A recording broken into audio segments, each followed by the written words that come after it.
அஸ்ஸலாமு அலைக்கும் வரஹ்மத்துல்லாஹி வபரகாத்துஹு. Welcome to Tamil Islamic Hidaya. ஒரு சில நபர்களோட துவாக்களை அல்லாஹு தாலா ஏற்றுக்கொள்ளாம இருக்கவே மாட்டான்னு நபி ஸல்லல்லாஹு அலைஹி வஸல்லம் அவர்கள் நமக்கு கற்று தந்திருக்காங்க. இன்ஷா அல்லாஹ் அப்படிப்பட்ட 3 நபர்களை பத்தி தான் இந்த வீடியோல நாம பார்க்க போறோம்.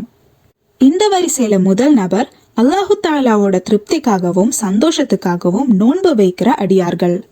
நோன்பாளியா இருக்கிற அந்த நேரத்துல அவங்க என்ன துவா கேட்டாலும் அல்லாஹு தாலா அதை உடனே அங்கீகரிப்பான்.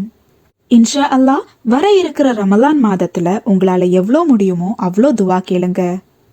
2வது நபர் ஒரு நாட்டோட அரசனோட துவா.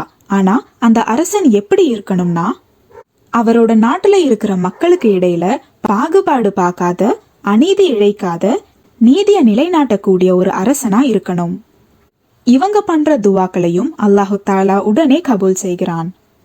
3வது நபர் அநீதி இழைக்கப்பட்ட ஆண் அல்லது ஒரு பெண். அநீதி செய்த நபர் மேல அல்லாஹு தாலாவோட கோபம் இருக்கிறது மட்டும் இல்லாம மலக்குமார்களும் அந்த நபர் மேல கோபத்துல சபிச்சுக்கிட்டே இருப்பாங்க.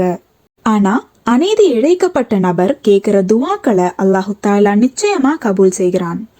அல்லாஹு தாலாவோட கோபத்தை பயந்து கொள்ற எந்த ஒரு அடியானும் இன்னொரு நபருக்கு அநீதி இழைக்கவே மாட்டான். அநீதி இழைக்கப்பட்ட அந்த நபர் அவங்கள மன்னிக்கிற வரைக்கும் அல்லாஹு தாலாவும் அந்த நபரை மன்னிக்க மாட்டான். அல்லாஹு தாலா நாம் அனைவருக்கும் நேர்வழியை காட்டி நாம் செய்த அனைத்து பாவங்களையும் மன்னித்து அருள் புரிவானாக. ஆமீன்.